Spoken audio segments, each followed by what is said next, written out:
Now, before we start with the next speaker, I just want to advertise our next session on the 11th of June, and we have Marquisa right in front. So our next session will be on the 11th of June, also in conjunction with World Environment Day, and we are going to do a tribute to the late Peter Hassan Brown. So it'll be stories, poetry, and songs by Marquisa and friends. Yeah, and give me a minute before I introduce the next speaker.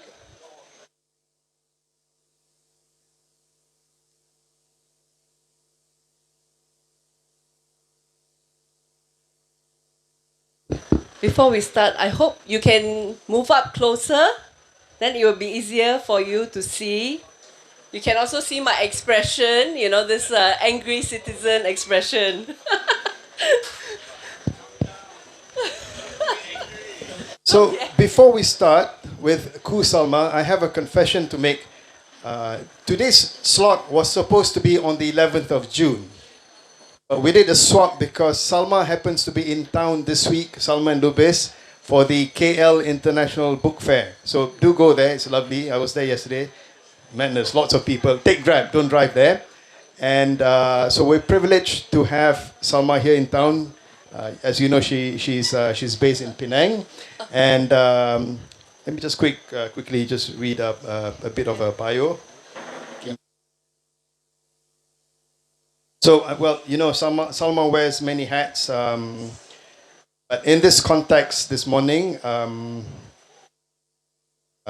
she is definitely passionate about heritage and places of history. And she is one of the leaders of Penang Tolak Tambak, Penang Rejects Reclamation, an alliance between the civil society coalition Penang Forum and the Penang Fishermen's Association, the Persatuan Nelayan Pulau Pinang. So, and the reason why we invited her was because we felt that this was a very important topic. If we talk about sustainable development, it's also important to preserve our environment, and there needs to be a bit of soul searching. Why are we doing this kind of massive projects? But I will let Salma explore and run through that. Give me a minute. I need to run the video. I forgot to switch on. 1 minute, sorry. Of the video, yeah.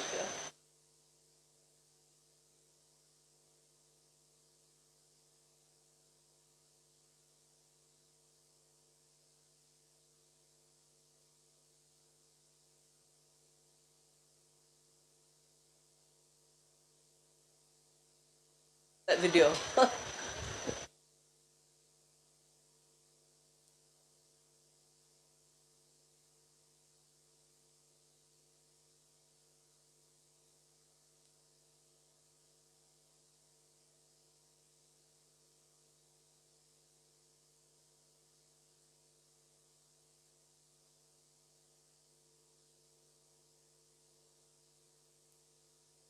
Of the video, that's fine.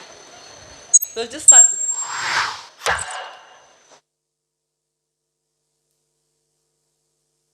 Hi, this is Crash Course to Penang Transport Master Plan, PTMP. Let's start. Many people think that this PTMP is an idea by our state government. No! It was an idea proposed by the Penang Civil Society in 2009 to the state government, and they said, okay, no problem, we will do it. In response to that request, the Penang state government then engaged HealthCrow, a transport consultancy, to produce a blueprint for Penang Transport Master Plan.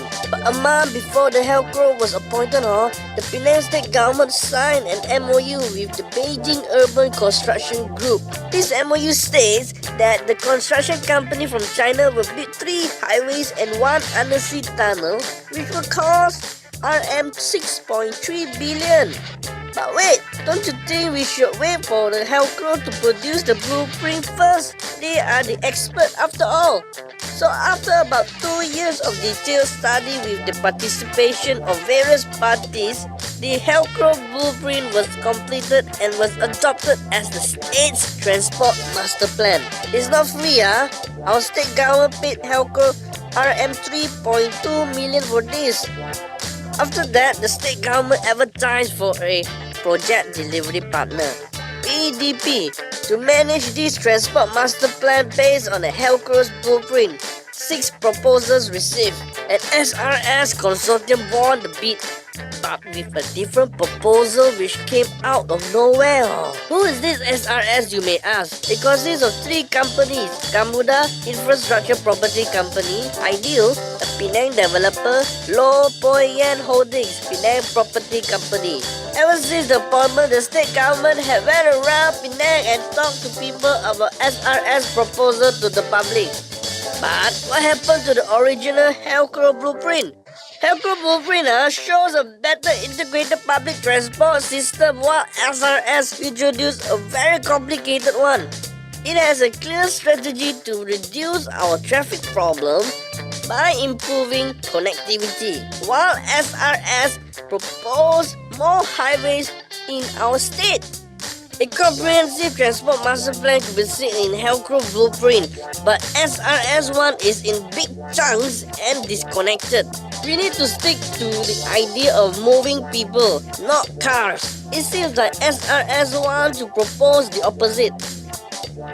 So now that you know a little bit about the transport master plan problems already, go and ask your local councillor, your Arjun and your MP. Ask them why does the SRS proposal deviate so much from a Helcro's blueprint.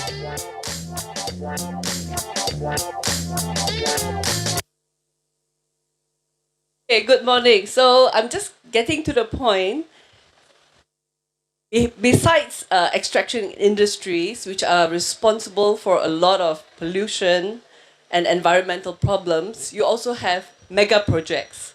And mega projects are the ones that where you have public actors playing a key role.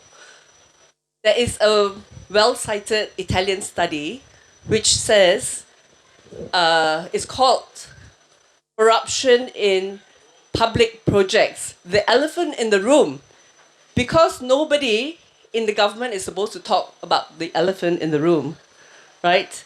And mega projects are the ones, especially the unique ones, where there's uniqueness, there's complexity, there's size, and actually there is a lot of room for maneuvering. So these are the kinds of mega projects that we are talking about.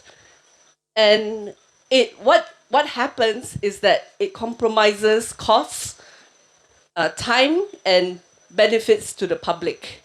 And that's why these are the projects that are understudied in terms of project management and planning and delivery, because people don't understand how it works, but politicians understand very well how it works. Okay, so from that Penang Transport Master Plan, which is very complicated, it's got umpteen components. What has happened so far is 2013 the agreement was signed, and what has been delivered so far is reclamation in the north, in Gurney. Sri Tanjung Pinang was a separate project, but from part of that is used to pay Zenith for the 3 highways and a tunnel and the feasibility studies. Okay, so the first project, only the first highway has started, I think, under duress, because now there's an SPRM MACC case on the 3 highways and a tunnel. So they had to start something very quickly. Otherwise, it shows that after 10 years, nothing is done. But this is what they have done in the Aitam bypass. Started quietly and then just cleared the whole forest, and nobody even knew that the project had started. And now there's a lot of concerns about noise, dust, and safety. So from the 2013 agreement, all that has been delivered is the reclamation and this half-built highway. So what about the rest of the components? Because it is so complex. It's 46 billion ringgit of mega projects. So you have Zenith Consortium was paid 3.7 acres of land, which was then mortgaged to the bank, and they monetize it by building 2 high-rises, City of Dreams, over there, right? And The highway, nothing has been built, but they already built 2 condominiums first. Then there's the Gurney Wharf reclamation, and the nelayan in the north tried to stop it. They even went out in boats, 1,000 fishermen and 450 boats to try, but how long can they stay there, right? So the island got built, can start. And of course, what you see is that the sea is very, very polluted. The fishermen's income. Ayo kotor. Oh, ada juga lah.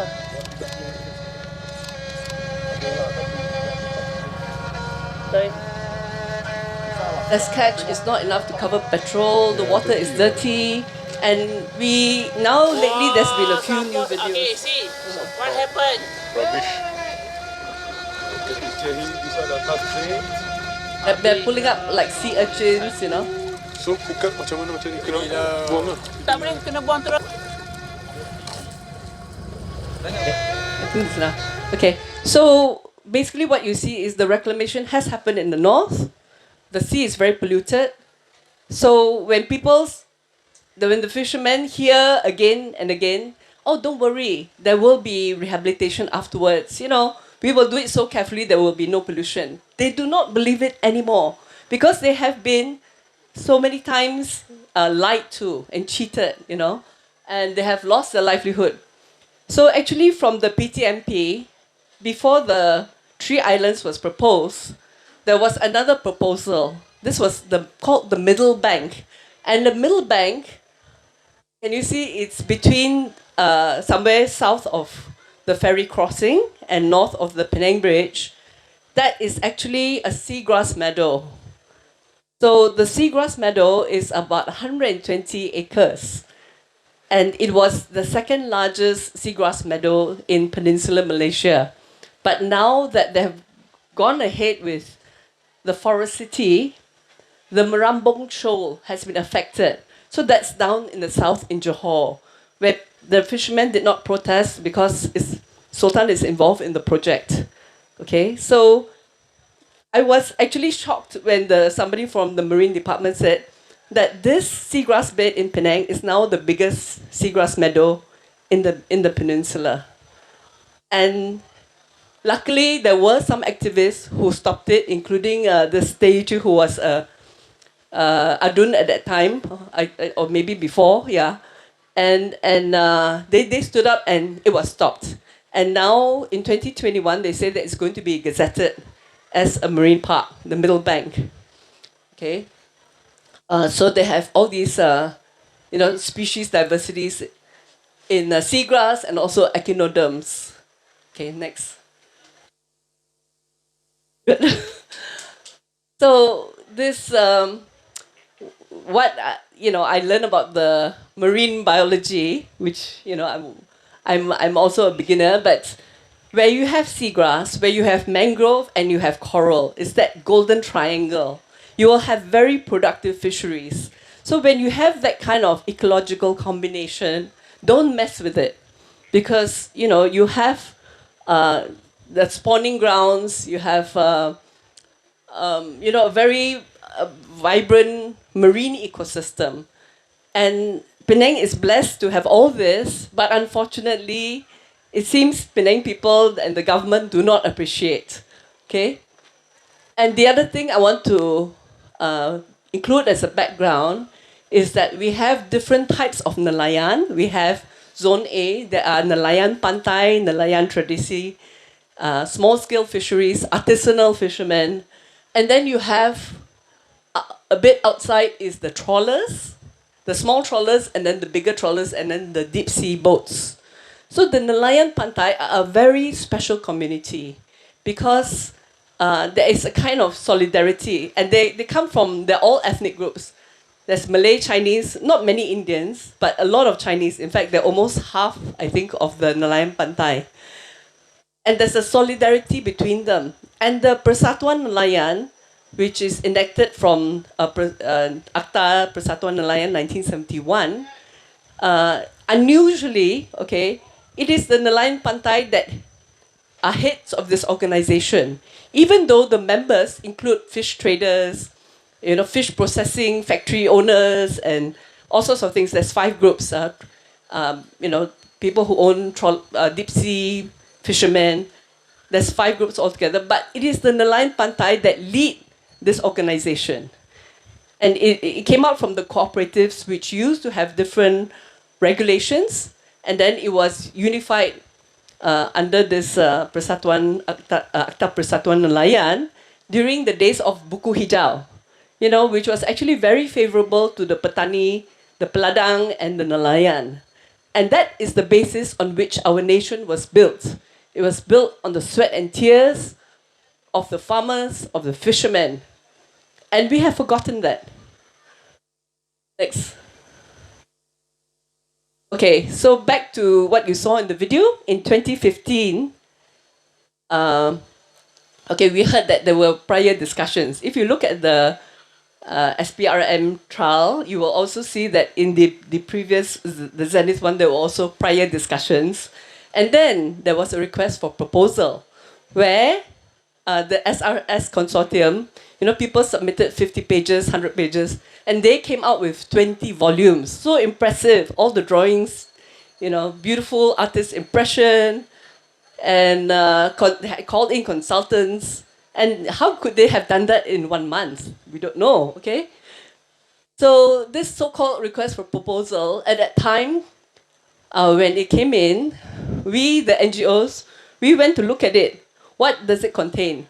We were not allowed to bring camera, not allowed to bring, anything. We have to use notebook and pencil. And everything is so secretive, cannot bring handphone also into the room. So it was secretive for a long time.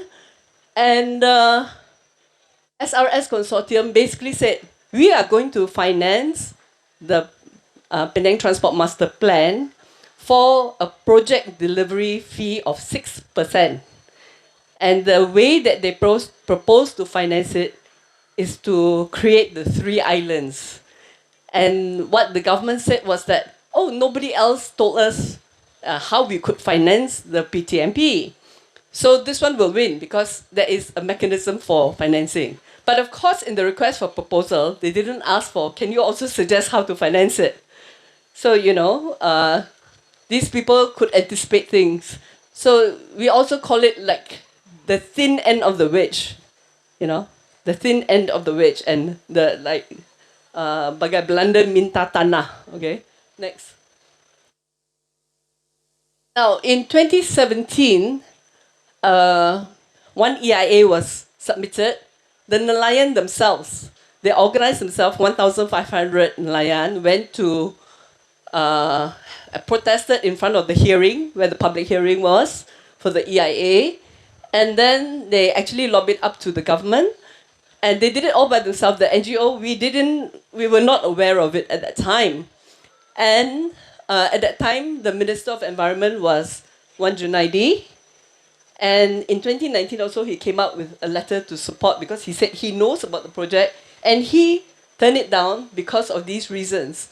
And some of the reasons was that it actually has implications for Malaysia's international commitments, like the Paris Agreement, the nationally, determined contributions on reducing our carbon, the Biodiversity Convention, the UN Sustainable Development Goals, and so forth, and all other international treaties. So he was very aware of that, and he said this project should just be rejected.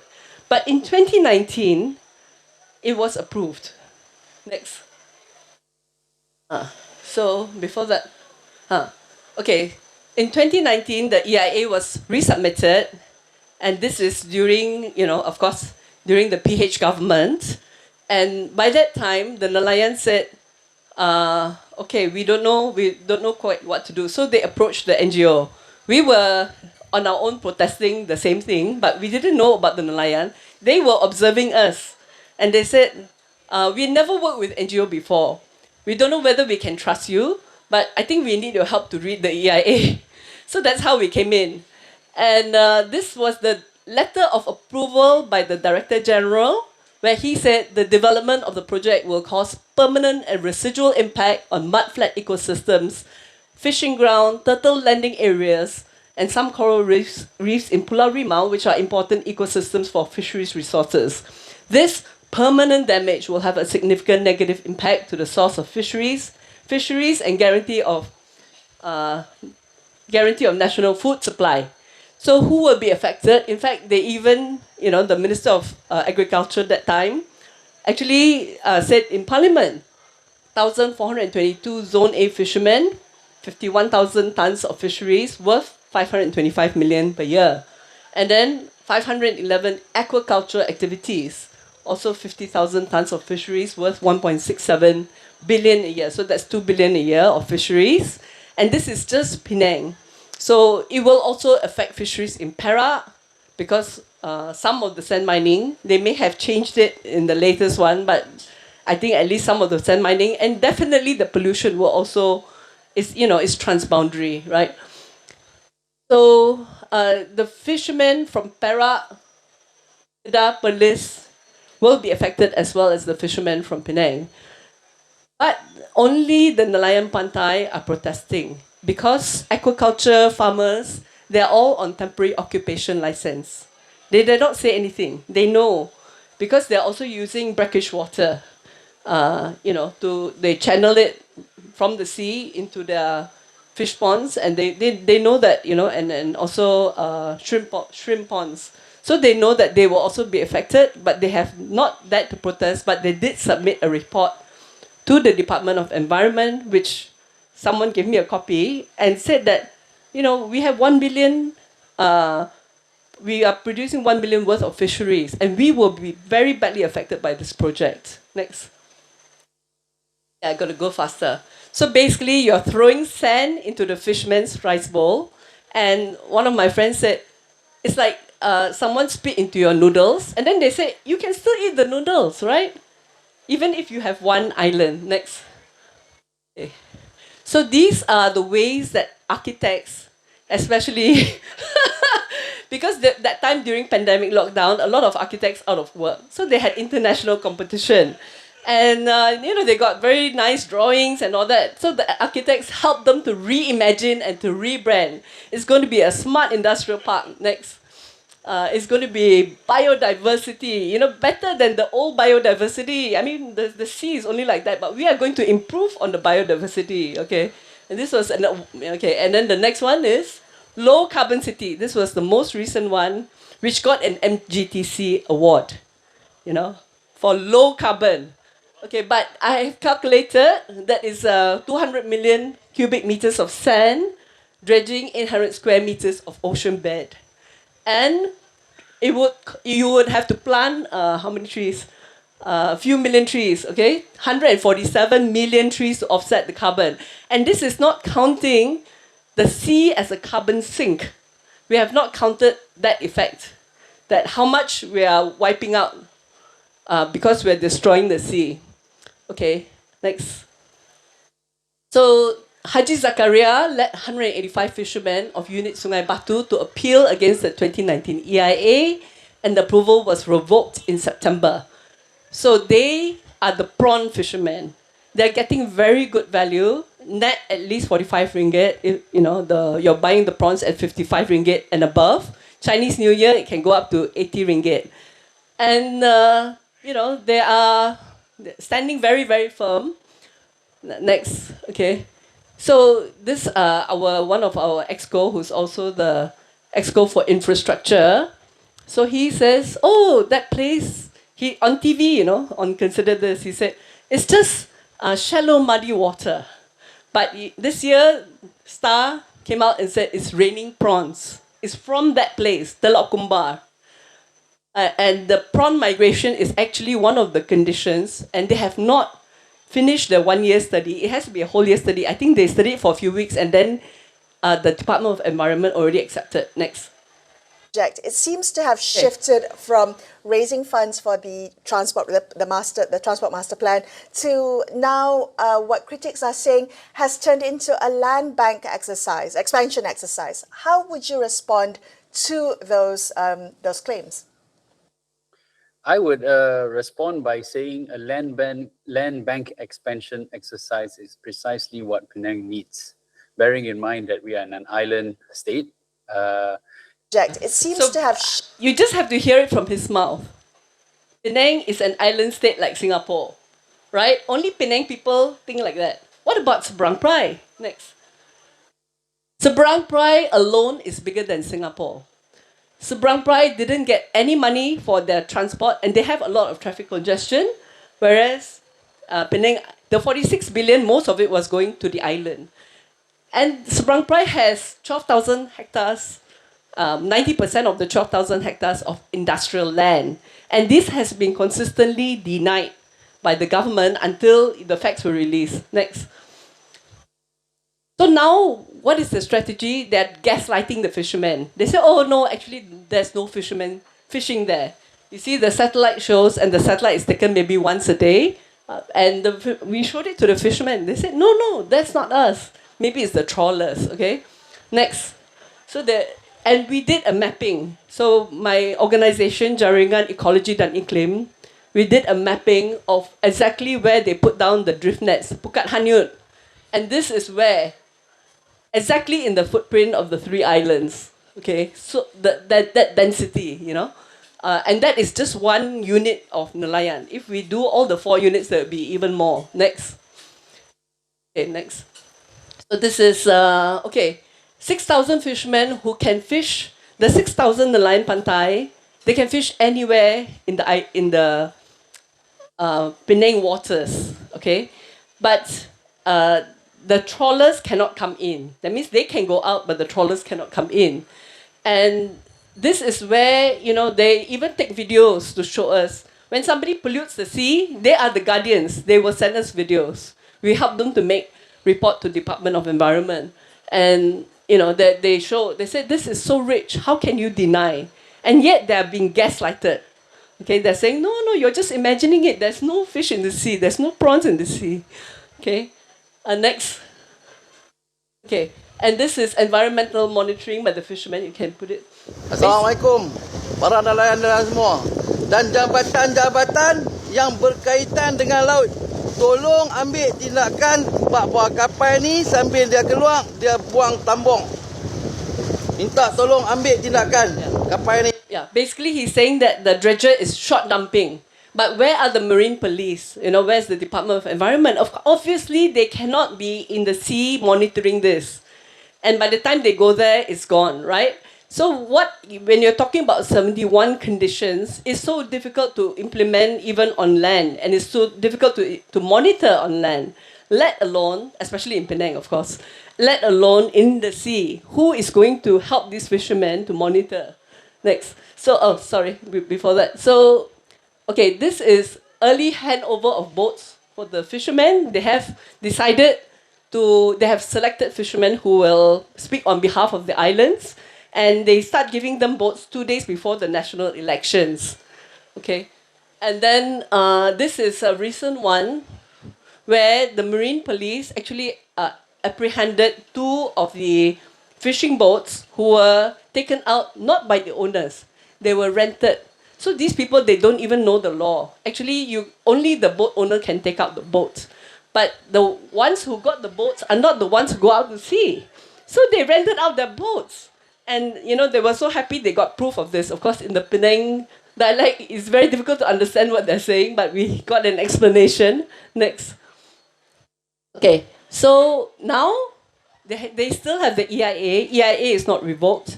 They have approval for 1 island. So we are saying it's 1 island at a time, which was anyway the original schedule. It will take them 10 years or so to complete the first island. And the EIA is still valid so long as they've started on the first island. So we do not be fooled, They are already planning there's a total of 10 artificial islands. And these are huge islands in the Penang Seas. And Penang is such a small state. Why do we need that? And they are saying that, this is not going to affect the fishermen. The corporate propaganda is very consistent. They will not admit to any flaw in their argument. Next. So I must say that the PM has been very consistent because in 2019, he already said, let's downsize it to 1 island after meeting the Chief Minister. and this is after I protest to Parliament. Nurul Izzah is calling for total cancellation. And then recently, because the PM gave that promise 10 billion for the LRT or maybe other forms of public transport, so he's saying downsize. And then the Chief Minister said downsize to one island. Okay, so I don't know where this is leading to, but of course we are very wary that it's just another exercise before the state elections. Next.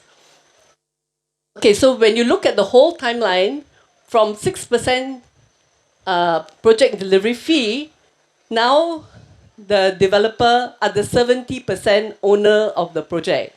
The state government only got 30% left. And they are both the project developer and the turnkey contractor. Very, what do you call it? Entrepreneurial. Okay, so now the rationale at first, it was because we need to finance PTMP. And then after that, they changed it. In 2019, it was already, PTMP is already not in the EIA. They said, we need more industrial land. And then now they say, oh, it's because we still need the LRT depot. I don't know. I mean, the rationale is getting weaker and weaker. And of course, YB Cyril say, oh, it's because we're an island state like Singapore, okay? Next. This is an old map, 1891, of Penang Island and Seberang Perai. And look, it's all covered with fishing villages. These are the original communities. They have been moved out slowly because of urbanization. And now, the ones in the north also, the sea is already polluted. Their livelihood depends on the sea. Even the fishermen from the north and Seberang Perai are coming to Telok Kumbar to fish. So that is the last sea that they have left which is not polluted. And yet, they are not left alone. And this government is like very much like Singapore, I would say. They will only be happy, you know, when they have reinvented the whole Penang. Okay, next. Okay, and this is what they call the golden zone, Kawasan Emas, because we have dolphins, we have turtles, we have olive ridley, we have green turtle, we have big prawns, we have whale shark. You know, so this is such a wonderful biodiversity area which should be, you know, even improved upon because it is a source of livelihood instead of being destroyed. And we would like the next generation to still be able to see, to actually boat in the sea, which is very calm. And, you know, if we destroy our seas, what's going to happen to us, right? Next. Okay, I think that, oh, this is the latest video. Next. The latest protest. So they're still standing up since 2015 until now. So we are saying that, you know, we have actually tried to get involved in many projects. But if the stakeholder, the primary stakeholder, the people who have local standby, if they do not object, there's nothing much we can do usually as an NGO because we are just the supporting, you know, NGO, right? But these people are standing firm. They are not giving in, even though, you know, there's an article in Harvard Business Review which says that the power index in Malaysia is the highest of any country in the world, in the 100 and something in the Hofstadter power index, you know, comparative power distance index. That means how are these people on the ground going to talk to the people in power, you know, to tell them that we are personally affected, it's affecting our livelihood. The community is going to be in tatters if this project goes ahead. And they do not have corporate propaganda. And the people who are hiding behind corporate propaganda, they have only themselves and they're standing up to be counted. Thank you.